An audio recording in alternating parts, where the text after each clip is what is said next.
আসসালামু আলাইকুম এভরিওয়ান। ভয়ের আড়ালে ভালোবাসা পার্ট 2। তো চলুন গল্প শুরু করি।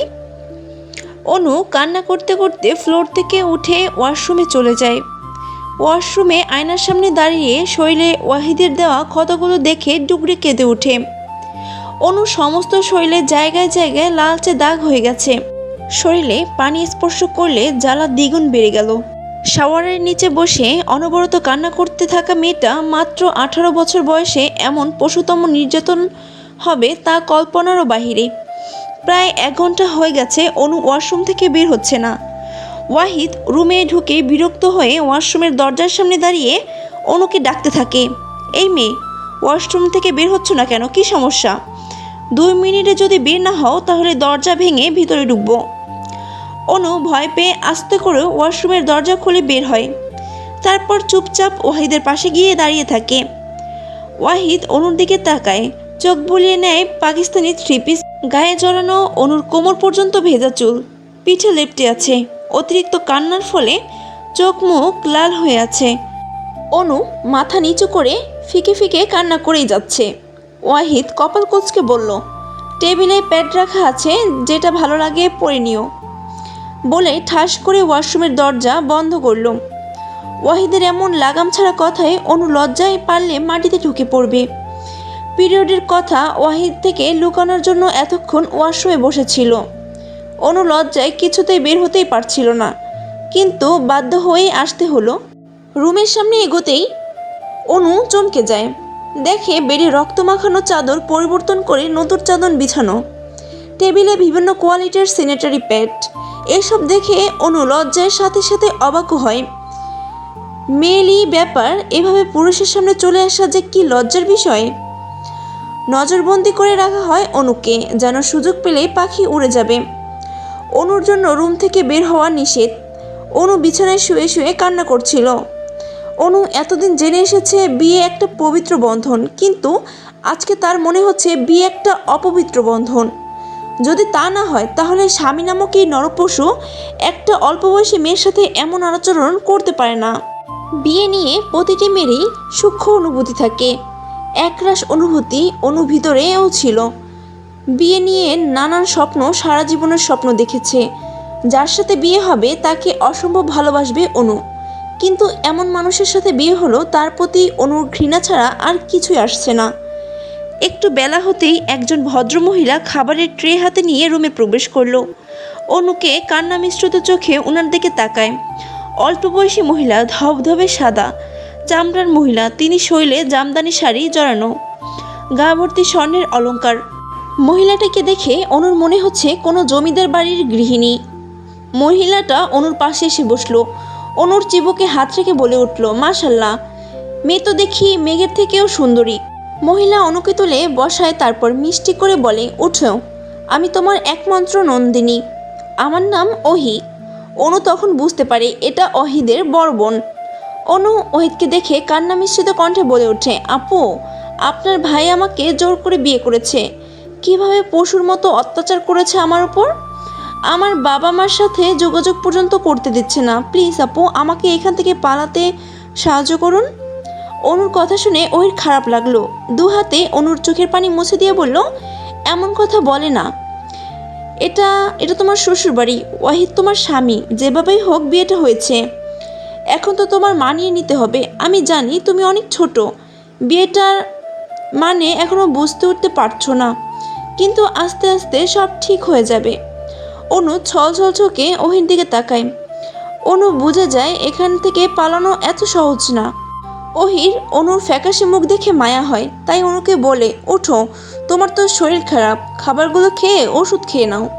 কিন্তু চিন্তা করো না, আমি তোমার বাবা মায়ের সাথে কথা বলিয়ে দিব, কেমন? অনু মাথা নাড়িয়ে সাড়া দেয়। ওহি অনুকে খাইয়ে দেওয়ার সময় বলে ওঠে, তোমার কোনো কিছু প্রয়োজন হলে আমাকে বলবে, কেমন? এখন আমি নিচে যাই, আমার অনেক কাজ আছে। ওহি চলে যাওয়ার পর অনু বিছানায় গায়ে এলিয়ে দিয়ে গভীর ঘুমে তলিয়ে যায়। আপাতত এই বন্ধ ঘরে ঘুমানো ছাড়া আর কোনো কাজ দেখছে না। অনু সারাদিন ঘুমিয়ে কাটিয়ে দেয়।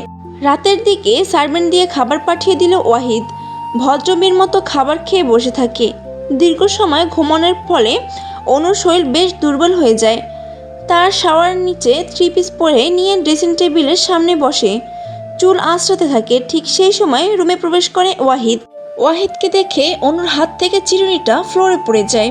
কাল রাতের কথা ভেবে ভয়ে হাত পা ঠান্ডা হয়ে আসে। অনুর আবারও ওই তার ওয়াহিদ নামক প্যারার সাথে এক বিছানায় ঘুমাতে হবে। কাল যে অবস্থা করেছে অনুর, সেটা ভেবে শুকনো ঢোক গিলল। ক্লান্ত শরীরে ওয়াহিদ অনুর দিকে এগিয়ে আসে। ওয়াহিদ আসতে দেখে অনু ভয়ে উঠে দাঁড়িয়ে থরথর করে কাঁপতে থাকে। ওয়াহিদ অনুর সামনে এসে দাঁড়ায়, তারপর অনুর চুলে হাত বুলিয়ে ঘ্রাণ নেয়। ওয়াহিদের শীতল স্পর্শ অনু চমকে ওঠে। ওয়াহিদের ঘুরে লাগা দৃষ্টিতে অনুর কাপা ঠোঁটের দিকে এগিয়ে যায়। তারপর এক হাত দিয়ে অনুর কোমর জড়িয়ে ধরে অনুর ঠোঁট দুটো দখল করে নিল। অনু বারবার ওয়াহিদের বুকে কিলঘুষি দিতে থাকে, কিন্তু ওয়াহিদের কোনো হেলদোল নেই।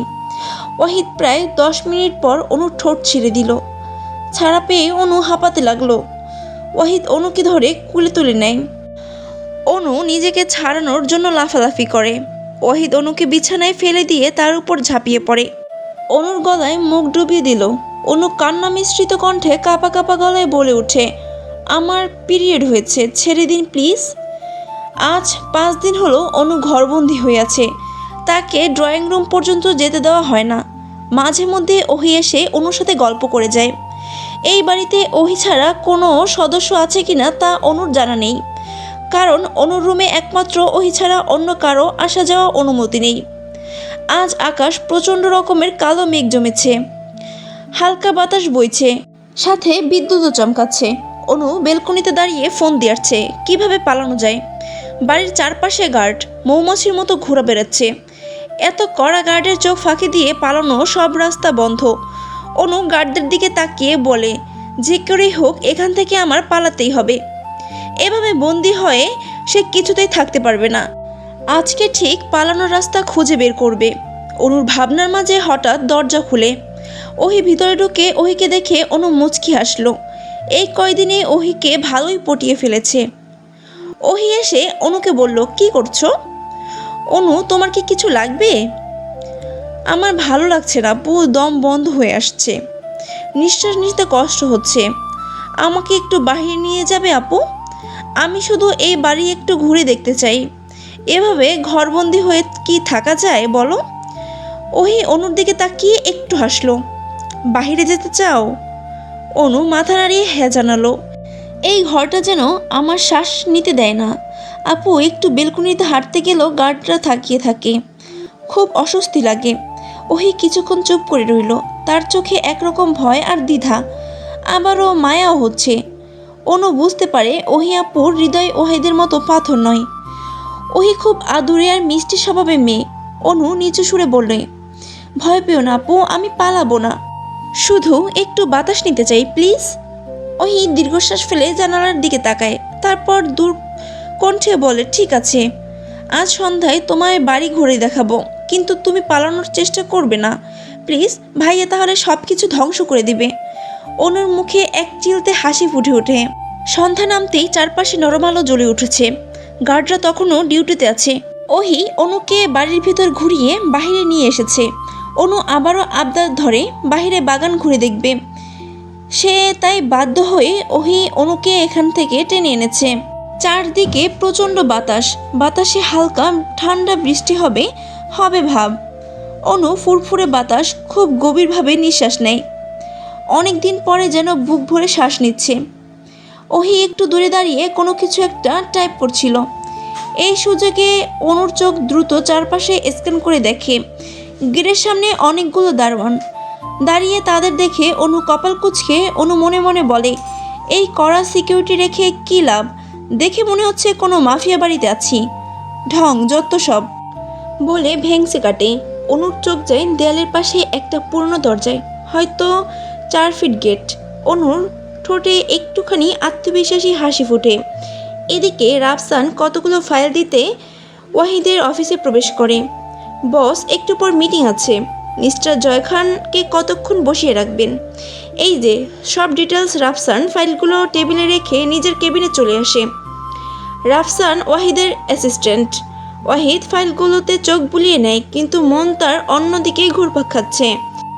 কিছু মনে হতেই ওয়াহিদ ফোন দিয়ে তার ক্যামেরার ফুটেজ চেক করে। মুহূর্তেই রাগে ওয়াহিদের চোয়াল শক্ত হয়ে আসে। What damn it! অনুর হাতে ফোন আসলে কোথা থেকে? অনু ফোন হাতে পায়চারি করছে আর কারোর সাথে কথা বলছে। ওয়াহিদ রাগে ফাইলগুলো ছুঁড়ে ফেলে দেয় আর সামনে সাজিয়ে রাখা টেবিলে সজোরে এক লাথি মেরে উল্টিয়ে দেয়। কাচের টেবিল মুহূর্তেই ভেঙে চুরমার হয়ে যায়।